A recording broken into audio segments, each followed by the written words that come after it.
Welcome to Bangor at War, the movie. In this presentation, I am going to discuss how I first learned of the movie, my preliminary search for the film, what I learned of the producer, what footage was shot, and what I think happened to the movie, which remains lost to this day. I first stumbled across the information about the movie, Bangor at War, while doing research about another project, which was the history of the Jewish Community Center in Bangor, Pennsylvania. Since the Jewish Community Center was founded on May 30th, 1945, I began reading the Bangor Daily News archives in microfilm at the Bangor Library from that day forward in an attempt to learn as much as possible about the center. After going to the library for a couple of weeks, I came across the June 13th article that said, "Bangor movie, Bangor at War, is completed," which really grabbed my attention. I thought, wow, a movie was made here in Bangor? What's it about? Did anybody know it? In the article, it said that a copy of the movie was supposed to have been stored at the Chamber of Commerce for public viewing. Another copy was to be stored at the Old Strand Theater on Broadway, which was owned by Ralph Sobelson. The Strand Theater was where the movie was initially shown. My first call was to Laura McLean at the Chamber of Commerce. She didn't know anything about the movie. She had packed everything herself when the Chamber of Commerce moved to its present location, so she knew the movie wasn't there. I then began talking to people, such as Donald Jones, Angelo Polo, and Chip Terzo. Angelo and Chip told me they had done some initial research, as the movie had been mentioned in Homefront magazine, which was published in Bangor from 1942 to 1946. They came up with a few leads, but nothing came of them. Having come to a dead end in my search, I decided to go back to the first of the year, 1945, in the microfilm, and go day by day to see what I could find. I came upon this article, which is the announcement when Mr. Graham, who was the producer of the movie, presented the idea to the Chamber of Commerce. Ralph Sobelson introduced him as a filmmaker from New York. Two interesting things about this article are that the original name of the movie was My Hometown, and that the total length of the movie was to be 2,000 feet, which is approximately 1 hour. I became very excited now, as I had the name of the man who made the movie. I thought, okay, I can find out something now. So I began a search on the internet for Mr. Graham. I found two references to Shad E. Graham. Both references were from the University of Texas at Austin.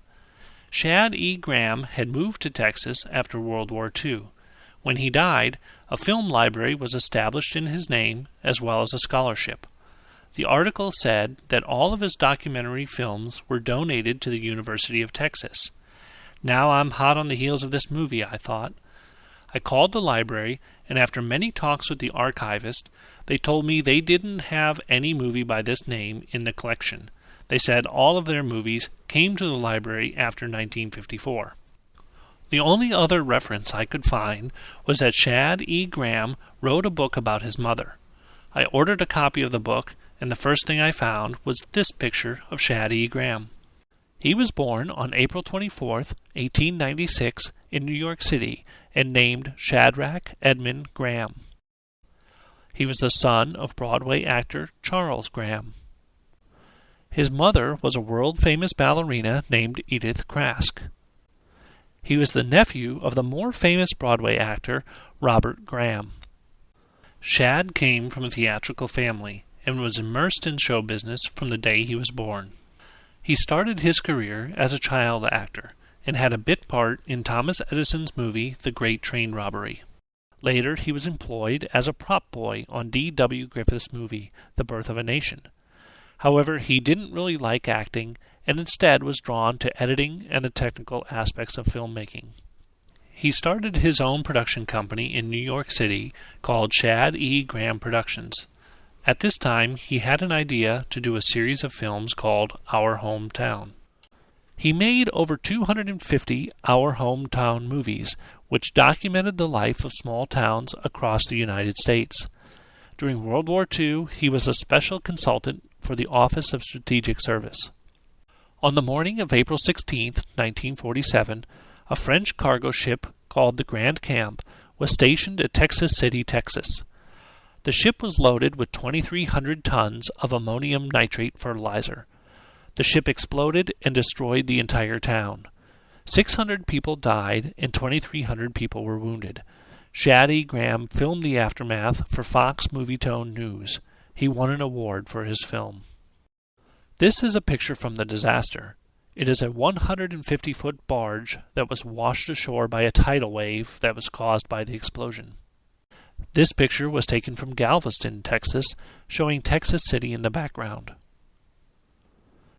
This is a picture from the parking lot of a chemical factory that was in Texas City. On a happier note, the town rapidly rebuilt itself, and Shadrack E. Graham made an Our Hometown film of the refurbished city called The New Texas City. Shadrack Graham lived the rest of his life in Texas. In 1969, he died, and all of his movies were given to the university. This leads us back to Bangor, as the movie certainly wasn't in Texas. I felt by this time that the movie probably didn't exist anymore. I reached out to as many people as I could to no avail. I determined if I couldn't find the movie, I would at least learn as much as I could about it. Hopefully there would be a clue that would uncover the movie's whereabouts. I resumed my review of the microfilm at the Bangor Library. This article is the first one announcing that a movie was to be made in Bangor. It is from May 17, 1945. Again, the movie's name was My Hometown at the outset. We saw this article already. It was from May 18, 1945.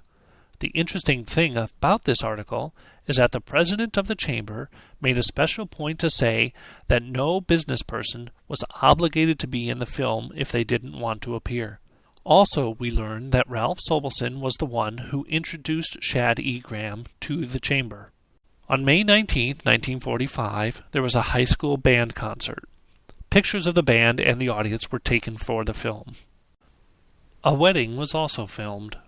Miss Antoinette Ruggiero of Bangor and Mr. Frank DeFrank of Roseto were married on May 21, 1945. Mr. Graham was there with his camera. The next article is from May 22nd. This article gives a little more detail about what they were filming in the town. We see that various street scenes were filmed, a panorama shot of the town, shots of all the churches, and a performance of Father Young's drum and bugle corps. There were also Boy Scout activities at Weona Park in Pen Argyl, so it really wasn't just Bangor that was filmed. It was Bangor, Pen Argyl, and Roseto. In this article, there is also a plea from Shadrack E. Graham to the business owners, saying that the movie was approved and endorsed by the Chamber of Commerce, and that he would appreciate their cooperation. He also said, "Perhaps someday you will feel very happy that you had, since Bangor at War would be held on file at the Strand Theatre, where it is to run in a few weeks." The majority of the filming happened between May 22nd and June 6th. The other very interesting thing about this article is that the name of the movie has changed. It is now called Bangor at War. I am not sure why it was changed. My guess is that people wanted a sense that this too was part of the war effort, and the film was a recognition of that. It might also have been because of the war bond drive that was happening at that time. Then we come to June 13th. The filming of the movie was now officially over, and the footage was to be taken back to New York City for processing. At the studio, Mr. Graham was going to add narration and do the final editing. You will see later on that he did use the same narration for probably all 250 Our Hometown movies. The movies would vary in length, so he would fill in the gaps with music and then introduce each section of the movie with the canned narration track. On June 19th, Mr. Sobelson announces the dates when the movie would be shown. The first showing was at the Strand Theatre on Wednesday, June 20th, with both an afternoon and evening show. The movie played for 6 days and rotated among Mr. Sobelson's various theaters, the Strand, the Music Hall, a former vaudeville stage, and the Roseto Theatre. Normally, movies could not be shown on Sundays due to the blue laws in Bangor. However, Roseto had no such laws, and Mr. Sobelson was shrewd enough to take advantage of it.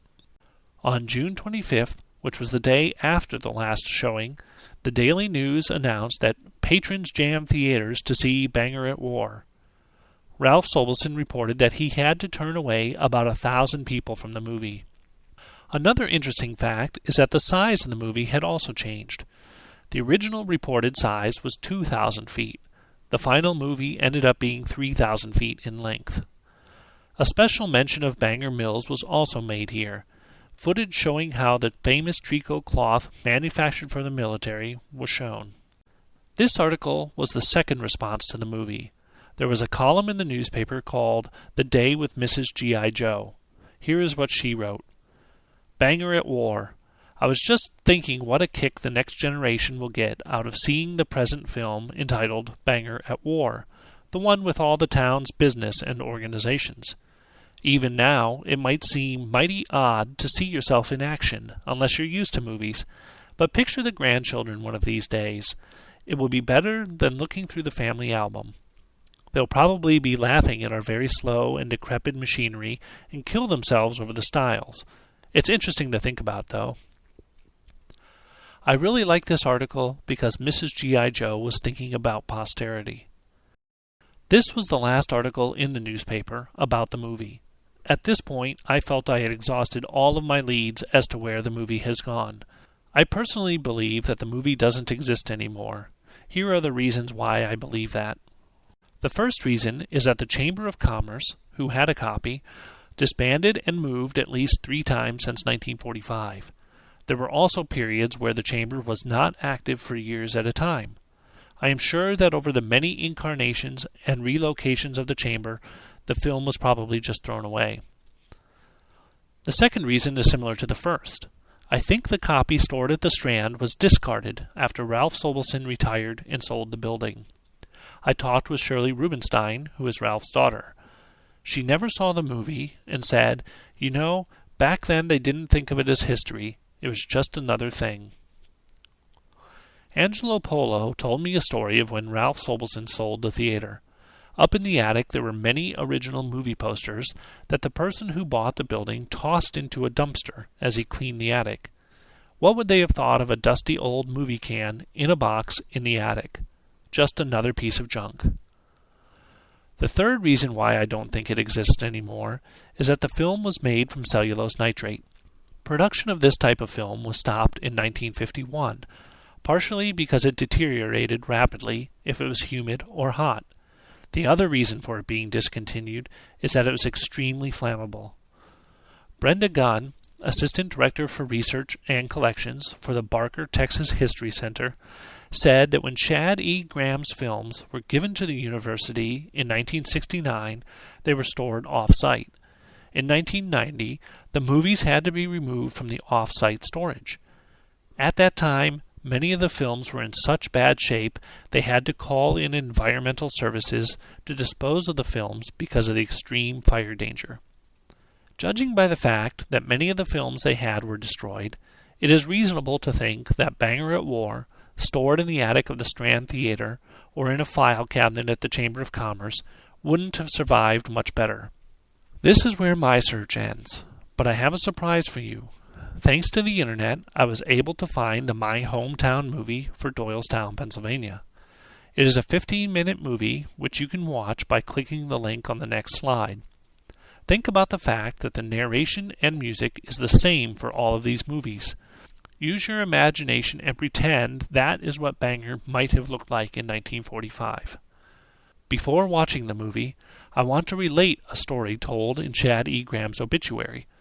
He made a My Hometown movie for a city in Texas called Bay City. After everyone watched it, they decided to go on a crusade to make the town actually look like it did in the movie.